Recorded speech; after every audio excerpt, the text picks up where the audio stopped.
दोस्तों, आज की सबसे बड़ी जो प्रॉब्लम है वो ये है कि टीचिंग लर्निंग प्रोसेस में क्या होता है कि टीचर और सारी मैनेजमेंट बच्चे के पीछे भागती रहती है कि उसकी अटेंशन कैसे कैप्चर की जाए, उसकी टेंशन कैसे अटेंशन में बदली जाए। तो ये सारे काम जो हैं एक मैनेजमेंट के लिए एक हवा बने रहते हैं, एक टारगेट बने रहते हैं और सारे के सारे काम इस एक मिशन की तरह लिए जाते हैं कि कैसे उनकी अटेंशन जो है वो बनाई जाए और जो डिज़ायर ऑब्जेक्टिव्स हैं हमारे, जो हमारा सिलेबस है, जो हमारे डिसिप्लिन स्कूल में रखना है वो कैसे रखना है। तो ये सारे ऑब्जेक्टिव्स होते हैं जो हमें अचीव करने होते हैं। तो सारे का सारा फोकस इसी बात पे रहता है कि जो बच्चों की अटेंशन है कैसे एक्वायर की जाए। तो नमस्कार दोस्तों, मैं हूँ कश्मीर और इस लर्निंग के एपिसोड में लर्निंग एज आई थिंक के साथ मैं प्रस्तुत हूँ।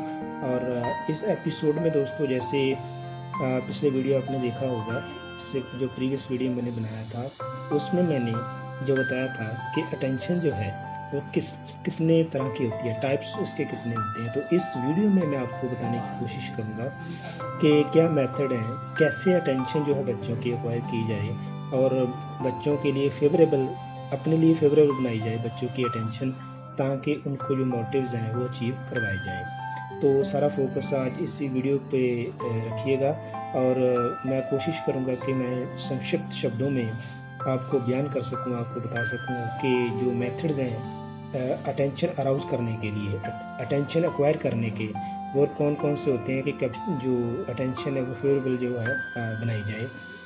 तो चलिए शुरू करते हैं।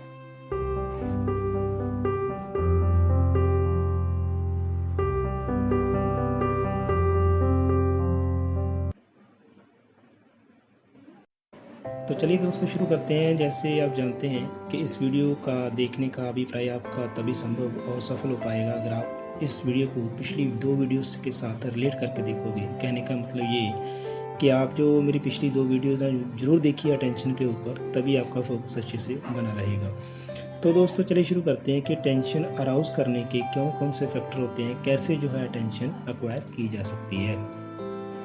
तो दोस्तों अटेंशन का मेन पर्पस होता है किसी न किसी गोल को अचीव करना। कुछ गोल जो होते हैं बाहर एनवायरनमेंट में नज़र आते हैं, उनको हम अचीव कर पाते हैं, और कुछ गोल जो होते हैं वो इंटरनली होते हैं। तो बेसिकली जो फैक्टर्स होते हैं वो 2 तरह के ही होते हैं, इंटरनली फैक्टर होते हैं, एक्सटर्नली फैक्टर होते हैं। जो इंटरनल फैक्टर होते हैं उनमें क्या है कि अंदर से खुद ब खुद अपने आप ही एक रेडीमेड मोटिवेशन बनी होती है और रेडीमेड अटेंशन आप लेने के लिए हमेशा तैयार खड़े रहते हो। और दूसरी तरह की जो एक्सटर्नल है उसमें क्या है कि आर्टिफिशियल आपको अटेंशन क्रिएट करने के लिए कुछ आर्टिफिशियल मेथड यूज़ करने पड़ते हैं। तो चलिए बारी बारी करते हैं कि जो एक्सटर्नल फैक्टर हैं, जो एक्सटर्नल कंडीशंस हैं किसी भी अटेंशन को एक्वायर करने के लिए, वो कौन कौन सी होती हैं। तो पहले की बात कर लेते हैं दोस्तों। पहला ये है कि जो हमारा मोटिवेशन का नेचर है वो कैसा है।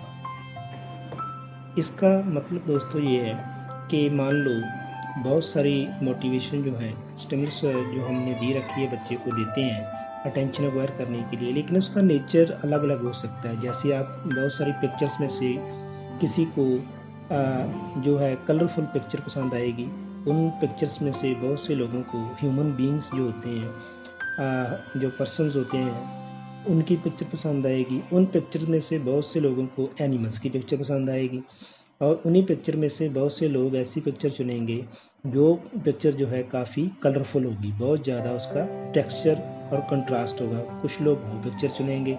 तो ये नहीं कहा जा सकता कि मोटिवेशन का लेवल क्या होना चाहिए जब हम जो है अटेंशन एक्वायर करना चाहते हैं। तो ये सबसे बड़ा फैक्टर है कि जो मोटिवेशन है, मोटिवेशन का नेचर कैसा और किस भाव का होना चाहिए कि उसकी अटेंशन एक्वायर की जा सके, तो ये हमें पता लगाना पड़ेगा। दूसरी बात दोस्तों कर लेते हैं। दूसरा बात ये है कि जो उस मोटिवेशन का साइज़ है, इंटेंसिटी है, वो कितनी है। इसका मतलब ये है कि आप जो भी मोटिवेशन देते हो वो मोटिवेशन जो है वो एक इंडिविजुअल के ऊपर, एक इंसान के ऊपर, एक बच्चे के ऊपर कैसा असर डालेगी, ये उसके साइज़ पर भी निर्भर करता है। क्योंकि हमारा माइंड जो है काफ़ी विशाल है, हमारी सोच, एटीट्यूड काफ़ी विशाल होते हैं, अलग अलग होते हैं। तो किस टाइप का, कितने साइज़ का जो स्टिमुलस है, यानी कि मोटिवेशन है, अटेंशन एक्वायर करने की ज़रूरी होगा। तो जैसे कुछ आवाज़ें होती हैं, बहुत ज़्यादा अलाउड कोई स्पीक करता है तो ध्यान खींचा जाता है। बहुत ज़्यादा लाइट्स तो आपने देखी होंगी, लेकिन ब्राइट लाइट जब होती है, कोई जब बहुत ज़्यादा चमकीली लाइट होती है, तो उसकी तरफ हमारा ध्यान ज़्यादा जाता है, हमारी अटेंशन ज़्यादा जाती है। कोई आपने देखा होगा, बहुत सारी स्मेल्स होती हैं, कुछ स्मेल इतनी ज़्यादा तेज़ होती हैं, बहुत ज़्यादा, इतनी ज़्यादा वो सूंघने में इतनी ज़्यादा तेज़ लगती हैं कि आप उसकी तरफ आकर्षित हो जाते हो। तो ये अटेंशन का साइज़ का स्वरूप है कि किस तरह का ऑब्जेक्टिव आपके सामने है, ठीक है ना। तो बहुत सारी बिल्डिंग्स हैं मान लो, तो उन बिल्डिंग में से आपको बहुत ज़्यादा ऊंची बिल्डिंग जो है वो आपका ध्यान खींचेगी, बजाय के छोटी बिल्डिंगों के कंट्रास्ट में।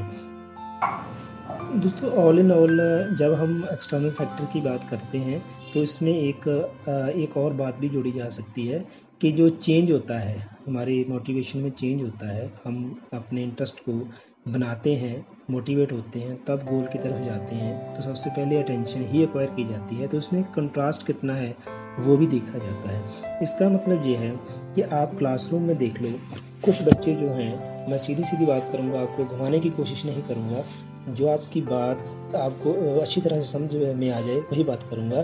जैसे बहुत सारे बच्चे जो हैं वो किताबी जो वर्डिंग होती है उससे वो ज़्यादा प्रभावित नहीं होते, अटेंटिव नहीं होते। कुछ बच्चे जो होते हैं मैप्स देख करके काफ़ी चीयरफुल होते हैं, चार्ट देख करके बहुत सारे बच्चे चीयरफुल हो जाते हैं, खुश हो जाते हैं। ऐसे ही कुछ बच्चे जो है प्रैक्टिकल वर्क करके खुश होते हैं। कुछ बच्चे सिर्फ और सिर्फ रीडिंग लेने वाले ही होते हैं, वो रीडिंग ले करके ही खुश होते हैं। तो ऐसी बहुत सारी वैरायटीज़ हैं एनवायरनमेंट में।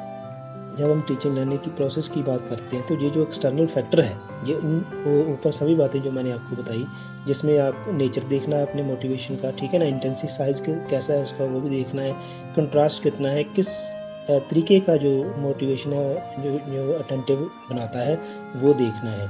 तो इन सब में जो कुल मिला के बात निकल करके आती है कि एक्सटर्नल फैक्टर में वो ये है कि जो अटेंशन है उसका खींचना जो है इन बातों पे निर्भर करता है कि उनका स्वरूप क्या होगा, उनकी इंटेंसिटी यानी कि मोटिवेशन का लेवल क्या होगा, साइज़ क्या होगा, ठीक है ना, चॉइस क्या होगी बच्चे की, या चॉइस आप क्या करते हो, आपकी चॉइस कैसी है, आपका एटीट्यूड कैसा है, आपका माइंडसेट कैसा है, ये सारे का सारा एक्सटर्नल फैक्टर प्रभावित करता है और इनको साथ लेकर के चलना होता है। इससे पता चलता है कि हमारी अटेंशन कितनी को एक्वायर हो सकेगी, कितनी अटेंशन हम बच्चे की खींच सकेंगे। तो एक्सटर्नल फैक्टर में एक दो बातें और हैं वो मैं ऐड करना चाहूँगा। पहला तो ये है कि जो मोटिवेशन है, ठीक है ना, क्लासरूम लेवल के हिसाब से जो बच्चे का मोटिवेशन होता है वो मोटिवेशन जो है वो रेपिटेशन के बेस्ड पर होना चाहिए। कोई बात अगर हम बार बार रिपीट करते हैं तो उसके अटेंशन जो है, जैसे मैंने पहले वीडियोज़ में भी आपको बताया था कि अटेंशन जो है उसकी एक्वायर करने में काफ़ी मदद मिलती है, उसका ध्यान खींचने में काफ़ी मदद मिलती है। अगर हम अपने टॉपिक को जो पैराग्राफ हम पढ़ा रहे हैं, कोई कंटेंट हम पढ़ा रहे हैं बच्चे को, है ना, कोई मैथमेटिक्स का फार्मूला करवा रहे हैं, तो बार बार रेपिटेशन से, बार बार उसको दोहराने से जो है अटेंशन प्राप्त की जा सकती है, ठीक है ना। तो ये अटेंशन जो है ये मूव नहीं होनी चाहिए। एक्सटर्नल फैक्टर की बात कर रहा हूँ, तो एक्सटर्नल फैक्टर में क्या होता है कि आप कुछ बात काम करवा रहे हो बच्चे को, लर्निंग प्रोसेस में कोई भी आप कंटेंट करवा रहे हो, तो आप जब तक उसको रेपिटेशन करवाते रहते हो तो टेंशन बनी रहती है। लेकिन आप जब उसको छोड़ देते हो तो उसका मूव होना, एक दूसरी तरफ चले जाना स्वाभाविक है, नेचुरल है। तो उसको बचाने के लिए आपने बार बार जो है उसको रेपिटेशन करवाते रहना है। तो इसके साथ ही जुड़े हुई बात मैं बता दूँ मोमेंट के बारे में। आपने देखा होगा टीवीज़ में एडवर्टाइजमेंट चलती हैं, तो उस एडवर्टाइजमेंट का पर्पस ये होता है कि आपकी अटेंशन बनाए रखना है। आप पूरी ऐड देखते हो, उसका कारण ये है कि उसमें जो ऑब्जेक्ट होते हैं, जो उसमें पिक्चर्स और मोमेंट और जो काइनेटिक एनर्जी के थ्रू आपको दिखाया जाता है, चलती हुई चीज़ दिखाई जाती है, तो इस तरह प्रभावित बनाई जाती है कि आपका ध्यान, आपकी आंखें नाचती रहती हैं उसको देख करके। नाचने का मतलब यह है कि आपकी आंखें खड़ी नहीं रहती, उसको देखना चाहती हैं, आगे आगे आगे देखना चाहती हैं, तो क्यूरियोसिटी बनी रहती है। तो ये जो मोमेंट है ये बनाए रखना बहुत ज़रूरी है। तो एजुकेशन सिस्टम में हम ये मूवमेंट कैसे बनाएंगे, इसका सीधा सीधा मतलब ये है कि आपने क्या करना है, आपने जो भी आप अपना टॉपिक कंटेंट कोई भी सब्जेक्ट आप करवा रहे हो, कोई भी मेथड यूज़ कर रहे हो, कोई भी आप degree of acquaintance of attention कर रहे हो, अगर अटेंशन की डिग्री क्या है ये मेजर कर रहे हो, तो आपको ये देखना होगा कि आप कितना उस अटेंशन को मोटिवेशन के थ्रू जो है मूवमेंट बना करके आप कैप्चर कर सकते हो, अलग अलग ऑब्जेक्ट उसमें डाल सकते हो ताकि वो बच्चा जो है अटेंशन अपनी लगातार उस पर बना के रख सके। तो ये जो मैंने आपको पॉइंट बताए दोस्तों, ये कुछ एक्सटर्नल फैक्टर थे, मीन्स के एनवायरमेंटल फैक्टर थे जो हमारी अटेंशन को प्रभावित भी करते हैं और हमारी अटेंशन एक्वायर करने के लिए बहुत ज़्यादा ज़रूरी भी होते हैं। तो आई होप आपने बहुत ध्यान से और मज़े से ये सुना होगा। अगर आपको समझ नहीं लगी या कम लगी है तो रिपीट करके ज़रूर देखिएगा ताकि आपको आसानी से समझ लग सके।